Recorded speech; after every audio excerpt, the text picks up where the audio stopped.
I'll catch them all afterwards.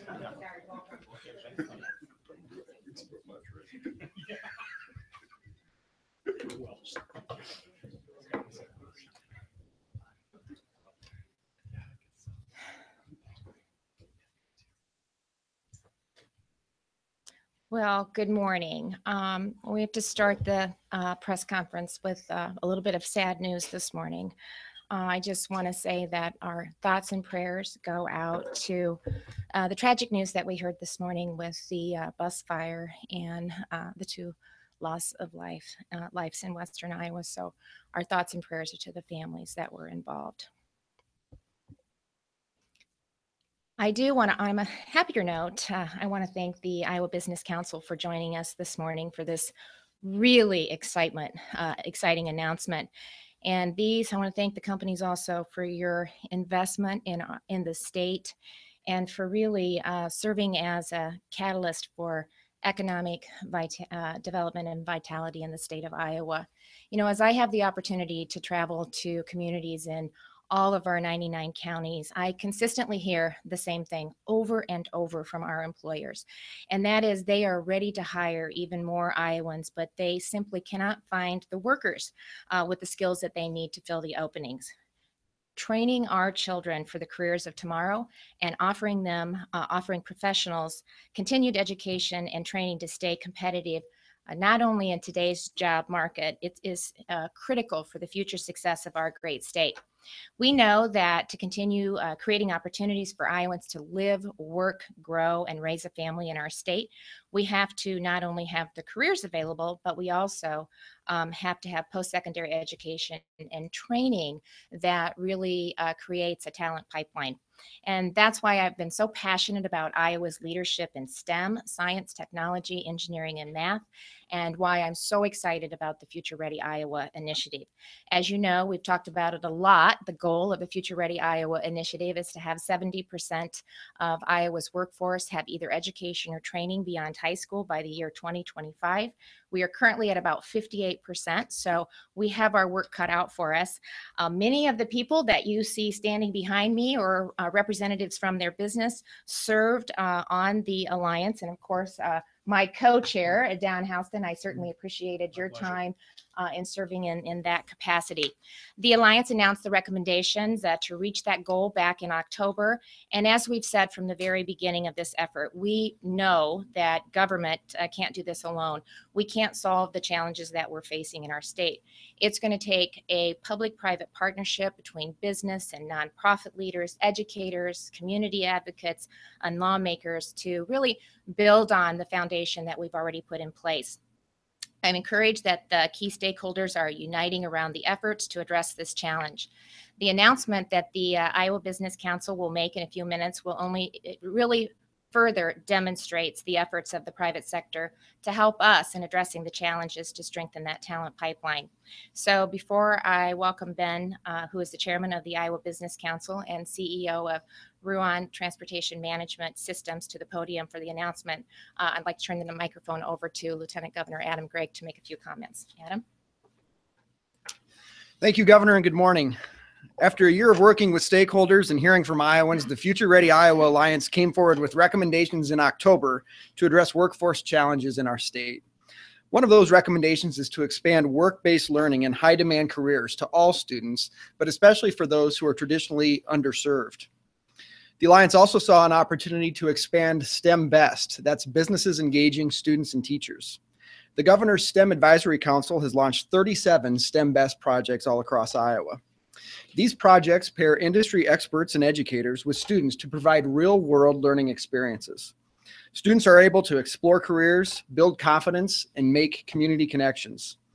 The Alliance also recommended expanding another STEM Council program, and that's Teacher Externships. Teacher Externships make it possible for teachers to work in businesses during the summer and then take what they learn back into their classrooms. An entry-level STEM-related career pays an average of $42,000 a year. That's compared to an average of $27,000 a year for non-STEM-related careers. For all these reasons, today's announcement from the Iowa Business Council is so exciting. We know this will help jumpstart our efforts as we move from policy recommendations to action. Because the Iowa Business Council's members have a presence throughout the state, this announcement will also help us reach Iowans from border to border. So without any further delay, I'd like to invite Ben McLean to the podium to make the announcement. He's the CEO of Ruan and chair of the Iowa Business Council. Ben? Thank you, Lieutenant Governor Gregg, and thank you, Governor Reynolds. We sincerely appreciate your leadership, your commitment to all Iowans and to workforce development in Iowa. And before I start, I'd just like to introduce the members of the Iowa Business Council, leaders from other companies around the state before we make our announcement. First, we have Mary Andringa from the Vermeer Corporation. We have Jim Brannon from FBL Financial Group. We have Reynolds Kramer of Fairway Stores. We have Tim Glenn from Dow DuPont. We have Dan Houston from Principal. Gage Kent of Kent Corporation. President Mark Nook of University of Northern Iowa. Corey Reed of Deere & Company. John Forsyth of Wellmark. I think I missed you, John. Sorry about that. John Sorensen of Iowa Bankers Association. Kevin Vermeer of Unity Point Health. And Tim Yagi of Pella Corporation. So the Iowa Business Council, we're also known as the IBC, we're comprised of Iowa's largest employers. 1 in every 6 jobs in Iowa is linked to one of our member companies. We all in comprise about $9 billion of annual wage in the state. So we are a big, important set of employers in the state, but we also invest in Iowa with over $1.8 billion of capital investment in the last year alone and over $1 billion in research and development expenditure. We also give back. Iowa Business Council member companies and all their communities gave $87 million in charitable contributions last year. And our mission at the Iowa Business Council is to be a leading voice in the state for economic growth and for prosperity of all Iowans. We're focused on long-term policy solutions that elevate the economic vitality of our state. And we do this through policy leadership, we do it through research, and importantly, we also do it through action. So some of the research you may have seen from us, the quarterly economic surveys that we provide, also the annual Iowa State Competitiveness Index. These are developed by our members to share the ways that Iowa can be a more competitive state. We share the trends that we see in our businesses. We also share the impediments that we see to growth in our state. And it might not surprise you that one of the top impediments to growth in our state, to our state's competitiveness, and to the competitiveness of all of our businesses is our need to build a workforce that can meet the needs of employers, but also importantly, that can provide great opportunity for Iowans, for future workers, and for all of their families as well. We recently surveyed our members. So everyone in this room and the rest of our members who couldn't be here today, we asked them, how many jobs do you currently have open? I think the number would surprise you. Over 5,100 jobs are currently open in our IBC member companies. The estimated annual W-2 for all of these roles, about $228 million. So we can imagine the economic multiplier that filling those roles with Iowans that have the skills would make a great impact, both obviously for our businesses, but for the state as well. We see these issues. Certainly we've got low unemployment in the state, but we know that there are skills that some Iowans do not have to fill these jobs today. So that is a major reason that we're here. And we know that these issues exist. They exist in the cities, they exist in rural and suburban areas as well. And the workforce challenges that we're seeing is one of the reasons that 7 of our members participated in the Future Ready Iowa Alliance this last year. We know that we've got to take action to increase the skills in our workforce today. And we know that the Future Ready Iowa Alliance recommendations are one great set of strategies to do that. One action that we know as businesses that we need to take to help the decision makers to learn about the opportunities that we provide is to start early, start educating those decision makers early. And when I say decision makers, I mean naturally students, their parents, and teachers. Internships and externships are a great way to do this. You know, they provide students insight into new careers that they never may have considered. They provide for teachers a new guidance in how they can instruct and what they can teach as well.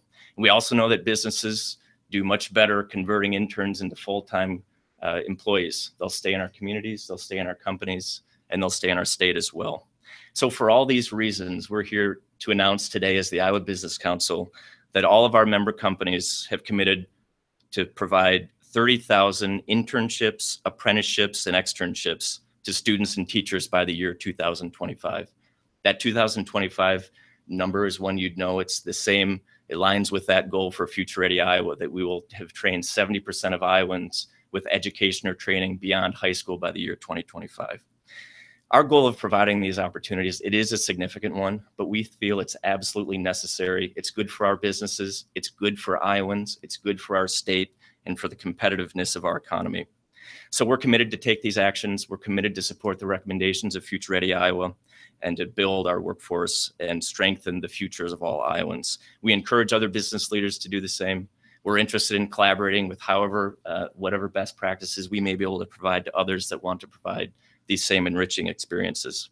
And so to illustrate the importance of this commitment, I'd like to just share a video from one of our member companies. It's Vermeer Corporation, and this will highlight the great experiences that interns are receiving today at Vermeer.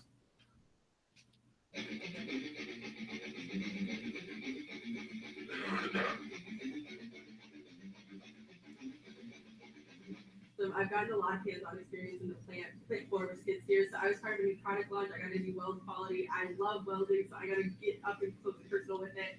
And it's just a lot of fun to get hands-on work within SolidWorks and building parts and seeing them come to life and actually be used. So I've really enjoyed it because I feel valued. I feel like I'm actually getting things done and I'm helping out my team, and I'm not just doing slave intern work. I would say there's so many benefits to coming here. I've gotten to a wide spectrum of different opportunities here. So I've got to take weld classes, and I came in as an area manager, and I'm in manufacturing, and I'm going to do some marketing work for them in the school year. So I'm engineering, but that's not the limit.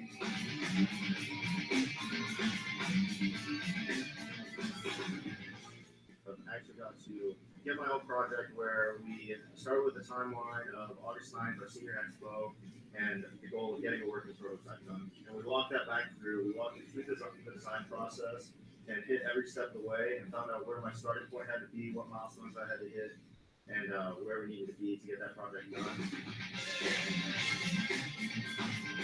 They value their products, but they really value the people that work for them more almost so than their products. Yeah, they want to have a good product, but you want your people that are making the product and that work for you to enjoy what they're doing. And I think they do a good job of making sure that their people are satisfied, that they're engaged in what they do on a daily basis.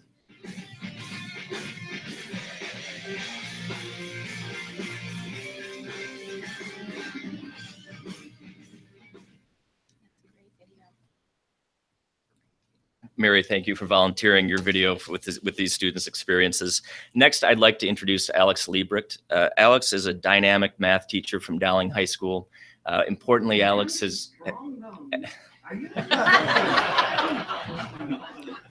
That is not Alex. Healthiest date was last week, right? Yeah.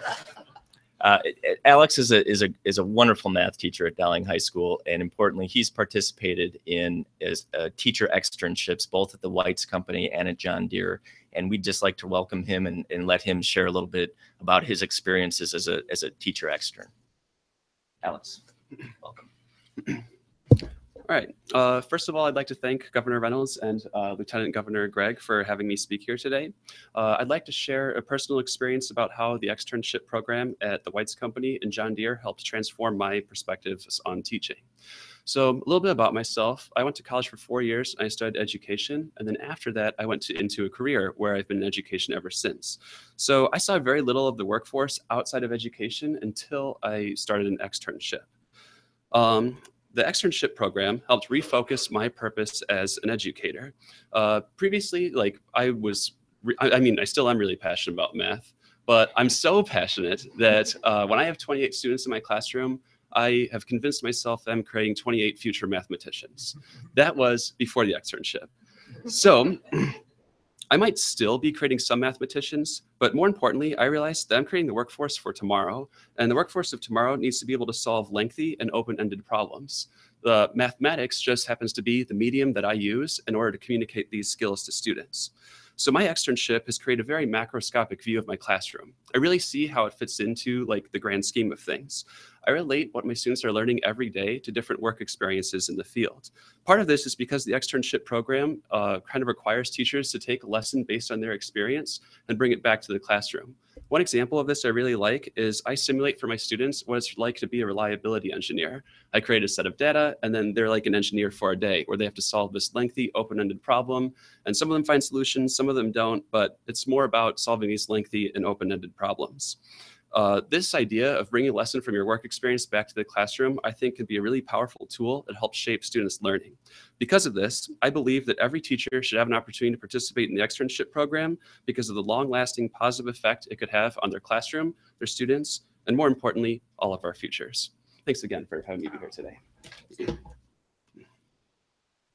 And Alex is just one example of the stories that we hear from teachers that have the opportunity to participate in the extern program. And not only did you understand the passion and just the value that you saw that the program brought to you as a teacher, but I can guarantee you, if you were to talk to the employers that had the teachers in for the externship program, you would hear a similar story. It is a win-win situation.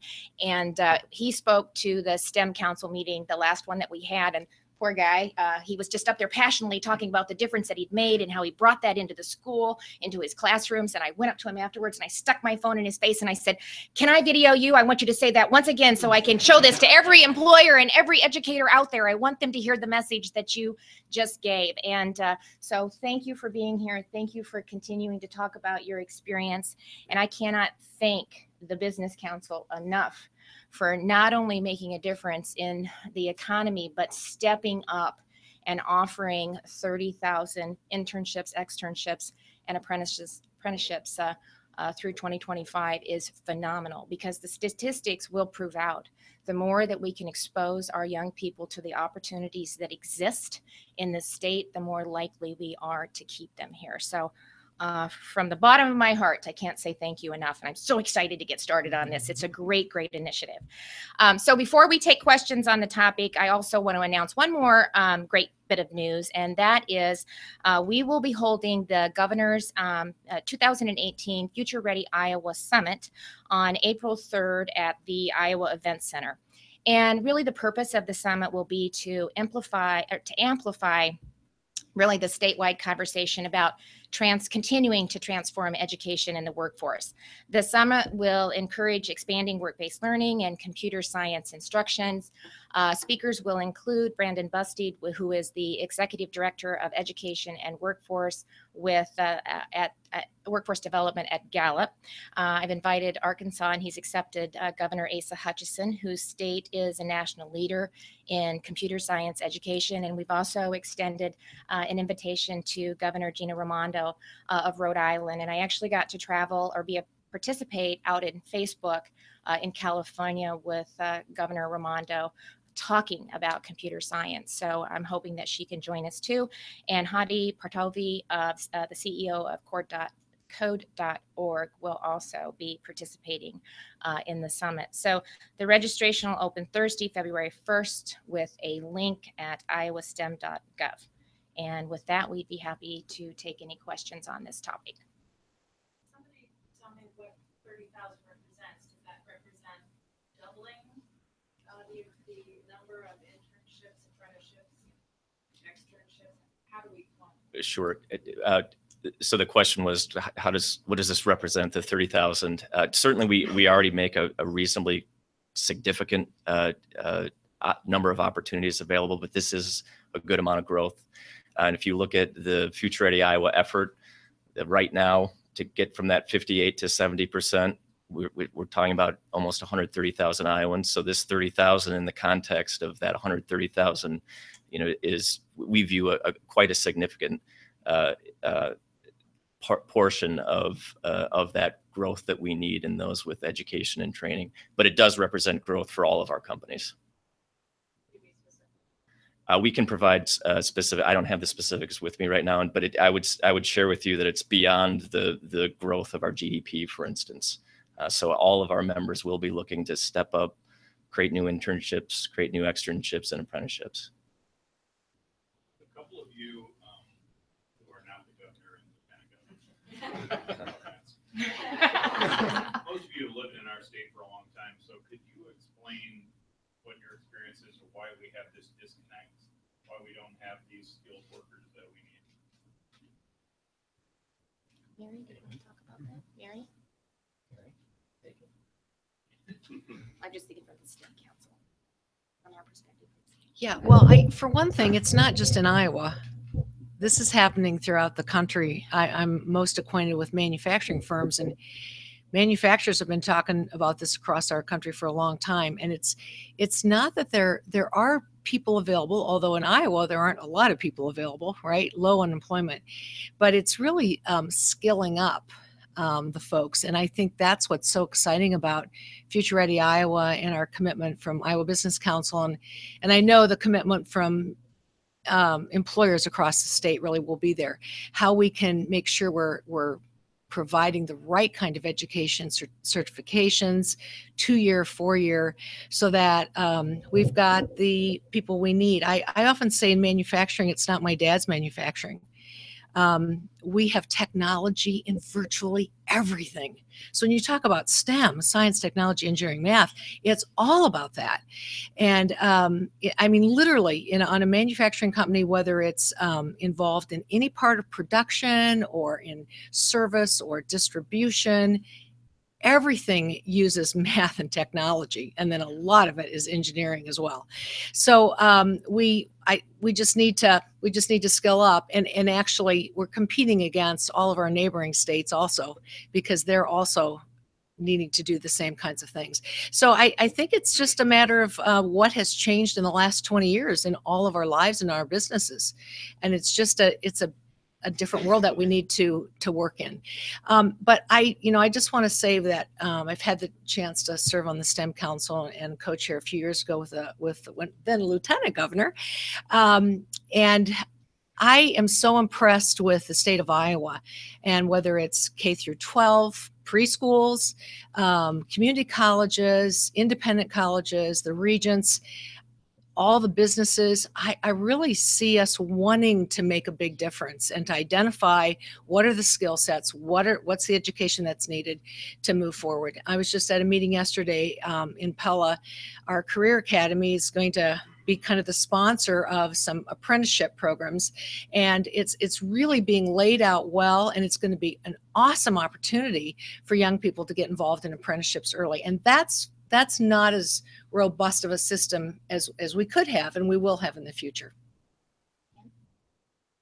So I think it's a really good question. And when I think about this question, I think about it's an entire ecosystem, and it is for Iowa as well. We'd love to be able to compartmentalize this and just talk about education, but you have to talk about tax policy. You have to talk about business climate. You have to talk about a whole host of issues. But in particular, you also got to talk about students, and it starts with early childhood development and making sure we've got a track record. I loved Mary's comment. Her manufacturing days of today aren't like her father's manufacturing. Well, I got news for you. Many of us up here are in the service sector, and the service sector isn't what it used to be 30 years ago. 30 years ago, we'd have 400 employees working in Mason City, Iowa, working away on their computers doing data entry. 98% of the data entry today is done by who? The customer. And most times it's an automated function. So how do we get the kind of workforce that we need that are going to be transformational in nature, that can forget about the data entry? That's low wage. That's not productive in today's society. How do you get the sort of programming, the automation to make that a smoother process for our customers? Iowa State, again, having participated in the search for Wendy Winterstein joining Iowa State, to hear her talk about the ag industry and what it's going to take to be successful in ag, you can't just make the assumption because Iowa has great land. It's going to require an incredible commitment to technology on the farm for Iowa to still stay competitive. And even in the ag sector, it touches every one of us. The digital era is here. It is threatening our way of life here. And either we get on board, have the apprenticeships and the sorts of programs that would want to encourage employees to come work for our companies, or they will go to Illinois, they will go to Texas and Florida and all the other states. So I think the governor is to be commended with the lieutenant governor in finding this being the right time to really get behind education. And, a lot of that starts with working with the business community to make sure that our interests are aligned. And make no mistake, we are aligned with the state. and the importance of filling those 130,000 roles. Thank you. I just want to say one thing really quick in regards to both of their comments. I mean, that was one of the things that we found with the STEM initiative is what was happening is that we had educators, as Alex was talking about, educators in business and industry operating in silos. And the coordination and the commitment and bringing business and industry into the classroom. And as you saw from the video, giving students the opportunity to walk through a very automated manufacturing company and see the technology and the automation and giving them the opportunity to experience that and find out where their passion is and what they're interested in really goes a long way in helping them make future decisions, helping them be more prepared when they either enter the workforce or post-secondary education. So the fact that teacher leadership and compensation reform, the STEM initiative, and now Future Ready Iowa has really brought business and industry and academia together to have them help define what that workforce needs to look like. We want every Iowan to continue to be a continuous learner and a continuous earner. And in a disruptive economy that we live in, that is so, so important for them to continue to be successful.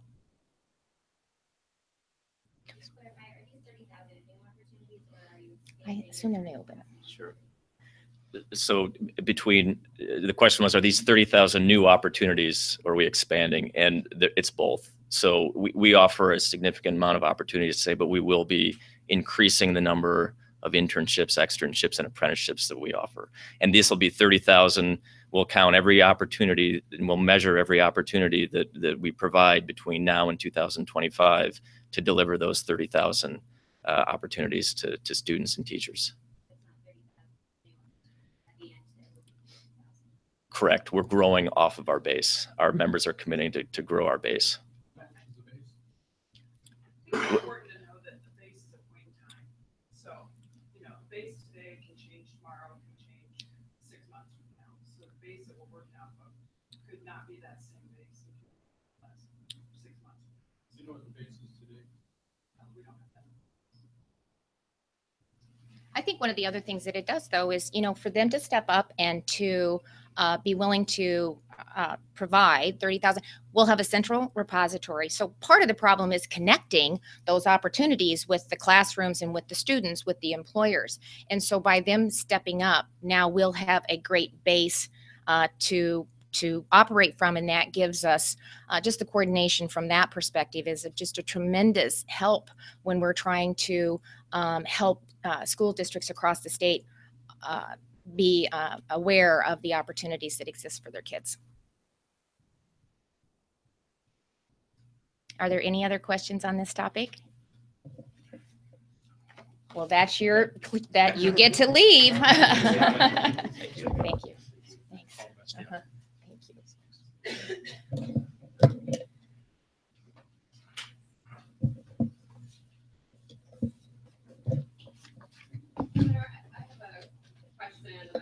Steve King, you were critical of some tweets that he sent regarding diversity. I'm curious how does that not send a conflicting message to keep him as a state co-chair? Well, first of all, as I indicated before, when he made that statement, is that I strongly, strongly disagree with that statement.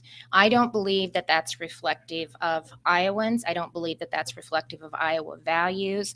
I believe that diversity has made this state and this country stronger.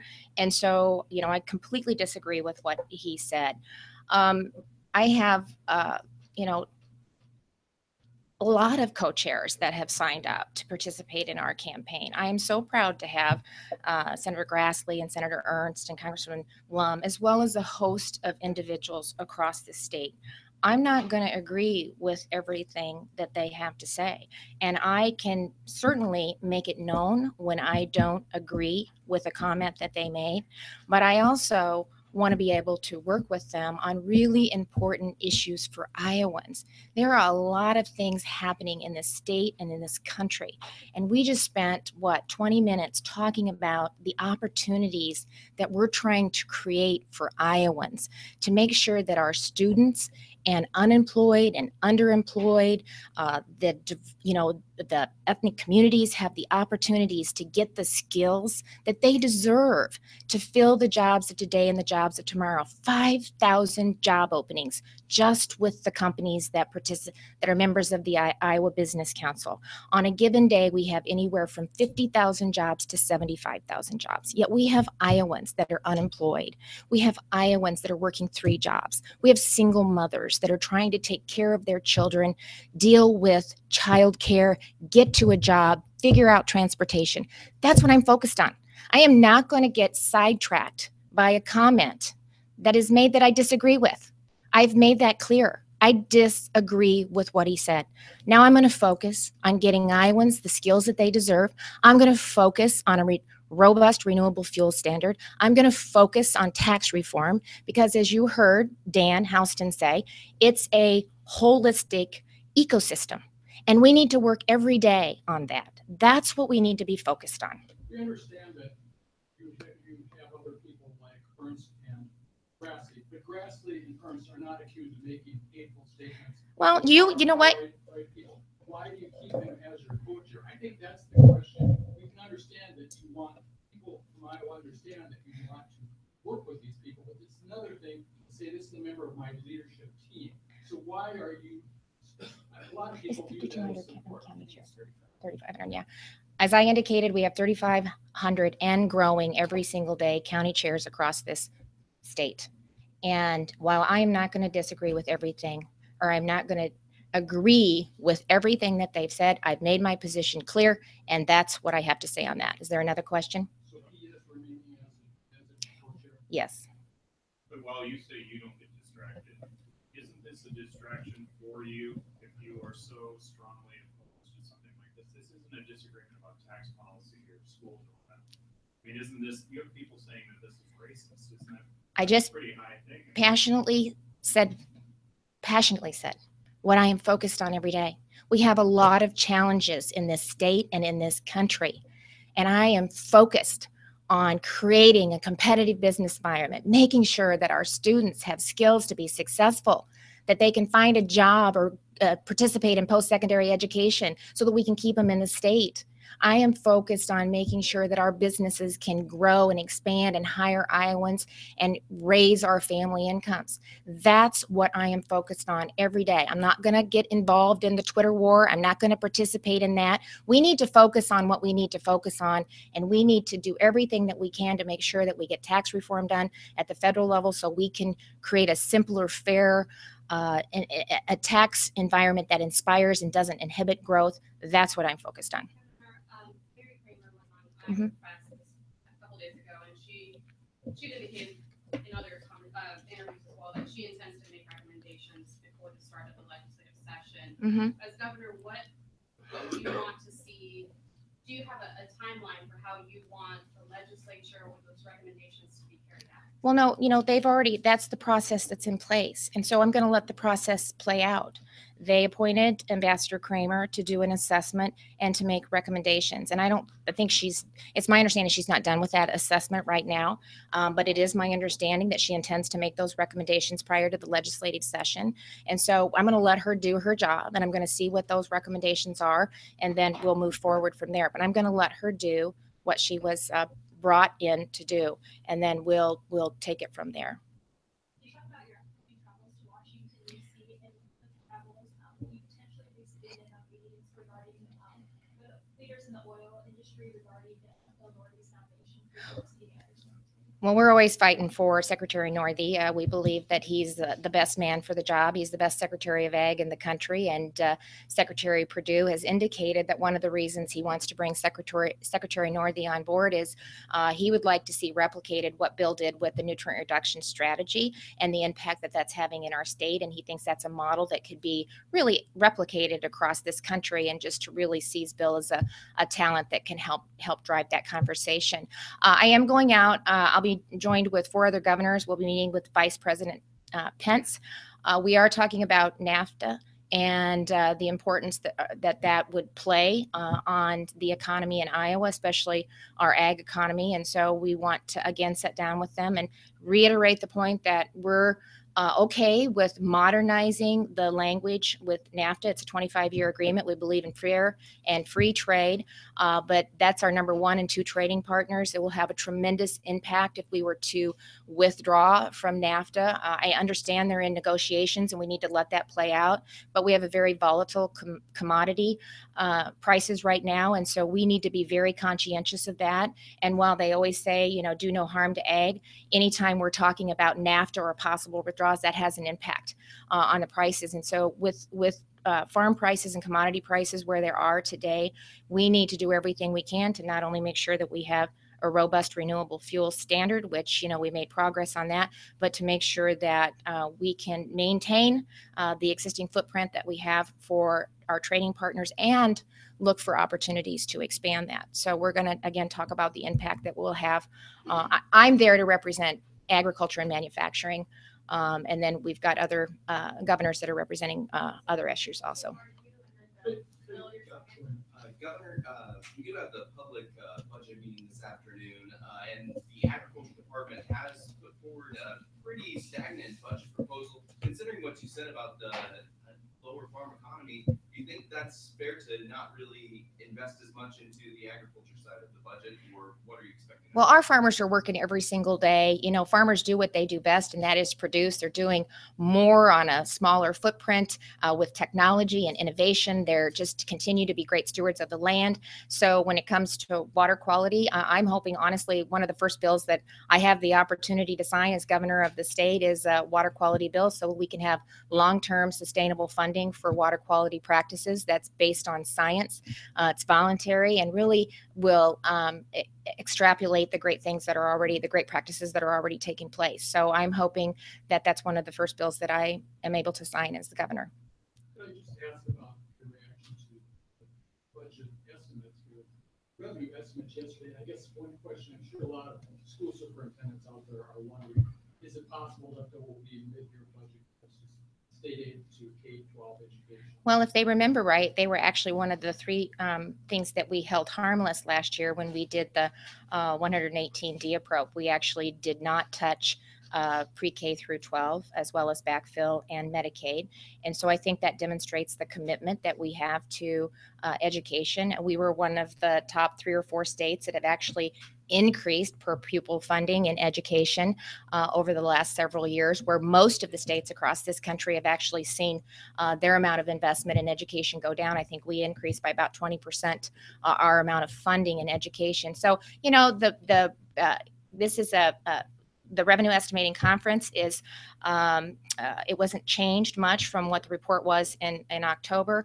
We're going to continue to look at the numbers as we prepare to put the budget together for 2018. But you do anticipate holding K-12 education conference? Well, we're going to, yeah,